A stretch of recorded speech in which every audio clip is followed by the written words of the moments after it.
As we climb the ladder of intent, and I'd like to clarify that it's the ladder of positive intent, as we continue to heal on the mother wound.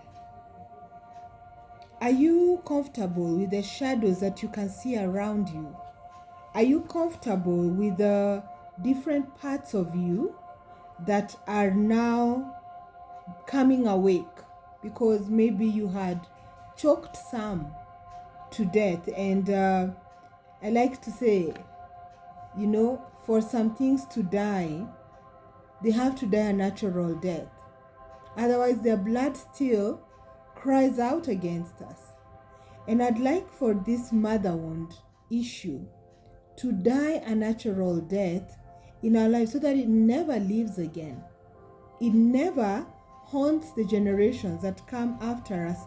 And one of the things that's the most difficult, and I think it's a genuine experience, is that the more you try to heal it, the more your reality becomes that you're probably not good at it. You're probably failing. And that's a lie. It's that unconscious script that we talked about last week that rushes to the forefront of your thinking and tells you, oh, and you thought you had it together. Look at you now. Look at you failing.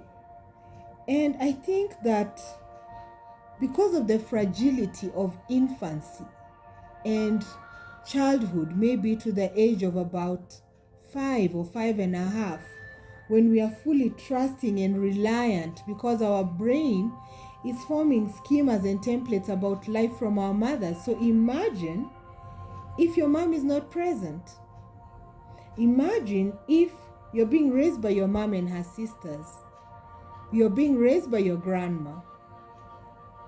And I'll never forget an instance where I was working with someone, a very young boy, and he said he's angry at his mother because the whole time till he was around or about 10, he thought they were brother and sister.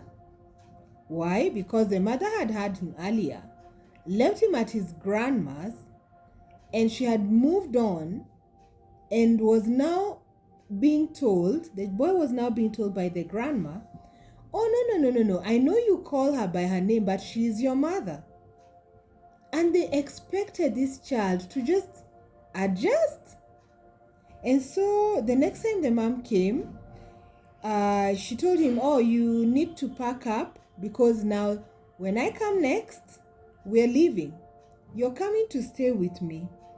And what he didn't know is that she had already begun another family with her new love. And so for him to be in that space was heavy on him. And then to feel like, so if this is not my dad, will he love me as he loves these other children?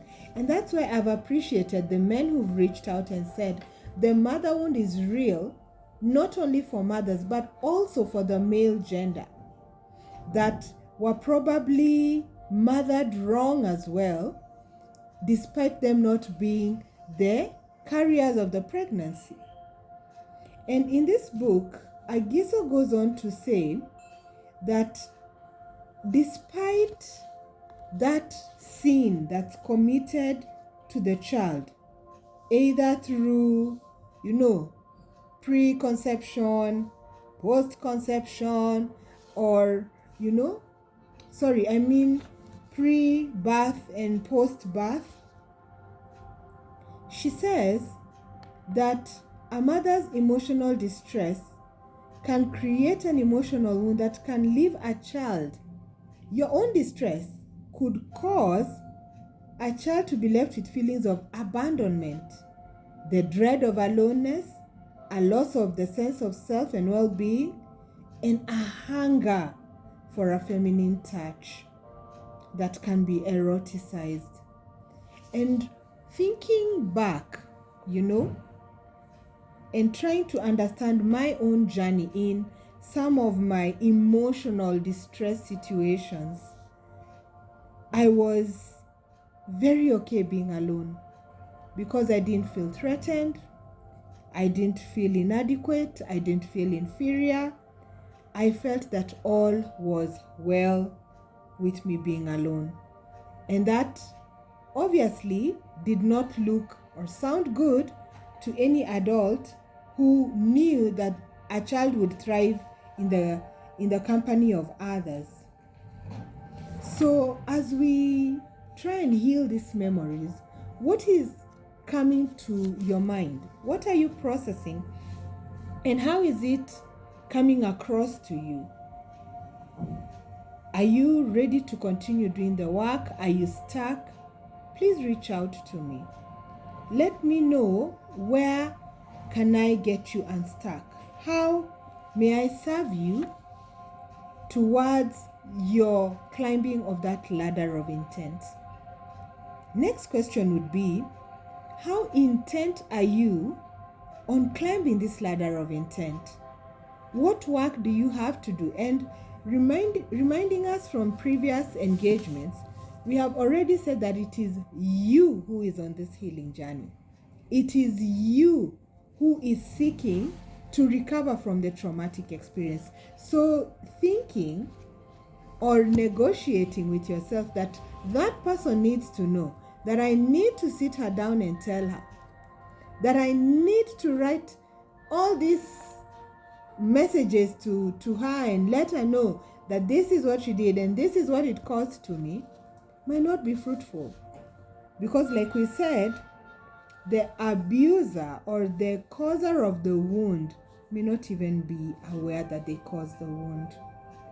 And it's good to just respect our parents and say, let them live, let them continue. And if you can borrow anything from my experience, is that even after realizing that I was unwanted because of my gender, I came home and asked myself, what could I have done differently? I couldn't become a boy.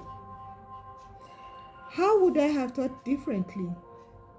And just, I think about 3 days ago, I was talking to someone. I told them, I now understand why men in some areas of my work, in some relationships, had a challenge understanding my masculine energy.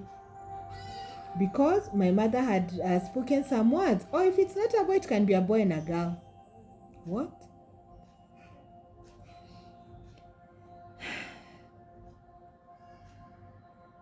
And I am making peace with that. I am making peace with the new found me, the new celebrated me. And it's not about what my parents say to me. It has, their contribution does count, but it has a lot to do with me and what I want for my children. And let's talk about the people who are watching you go through this trauma healing recovery. Do you have support? Do you have someone who understands that today you're having a bad day because it's Friday and tomorrow is that session and I can't wait to hear more? Or today is Saturday and I can't think beyond the effect of the mother wound in my life. I am willing to support you. And the true version of you is not outside of you. It's right in your core. And what I understand about coping with the mother wound is that we learn so well to camouflage. We learn only too well to hide those tears. And you know what I think about right now is I was a crier, a labeled crier, and not a nuisance crier, but the crying used to come first in most of my responses. And I remember I was okay with it. It had become normal. But when I went through a life-changing experience that was super traumatic, with my spouse, I thought, I'm done. I thought all the rejection I've dreaded in my life is finally here, because of the unconscious scripts in my head, because of the unresolved issues, the unfinished businesses that I had with my childhood memories. I remember feeling, at that time, I didn't feel, by the way, I think it's very good to mention that when you've been scarred by that mother wound, it's like it's either free flowing or it's building up, right? So you can imagine, if it's free flowing, then you're spilling all over. You're spilling in your emotions, you're spilling in your physical responses, you're spilling over. And then otherwise, you could just be nursing an explosive wound, hiding it because it's so private. And I remember also discussing this with someone, that when you have a wound in your privates, I think unless you're very self-aware, you will try and self-nurse it, or you will quickly say something is wrong and I need to get this checked. But if you've experienced rejection and being demeaned for your life experiences, then you learn to say, no, it will go away. It will go away. It has to go away. And then you realize it's not going away. And now it's affecting your sitting, your standing, your walking. And people are saying, are you okay? And you're saying, I am. But they're like, no, you don't look okay. Because you know what you're hiding. And this is so connected to how we have been coping with this mother wound. People asking us, are you okay? And you say, yeah, I'm okay. I'm okay. I'm okay. This is how I've always been. So I'm okay. And we talked about unmasking. How is that coming along? Are you feeling that you're truly able to discard the mask? I know it's progressive. Even for me, it was. And I remember I would take the mask off at night, sleep as myself, wake up as myself, shower as myself, hate to look at myself in the mirror, and I'd only be happy when I have the mask back on. But slowly I've been so intentional to ensure that I have discarded the mask and all its ensembles, anything that has reminded me of that ugly time, that ugly season in my life, I have discarded it, even emotionally. So I have created routines that serve me, that serve the me that I want to be.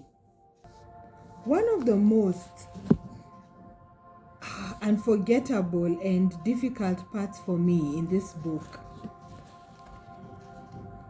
is page 50, I think in chapter 6, where Tongoi talks about when damage to the human spirit occurs.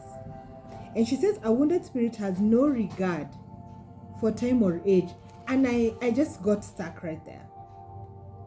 And I remembered how many times everyone has thought or had used to express the thought of, is she okay? That's a very childlike experience she's portraying right now. And I remember bits and parts of me that were very timid. And I would always, have multiple fears stored in me. Remember in my other videos about how I wouldn't let people really love me because of who I was and what I was doing?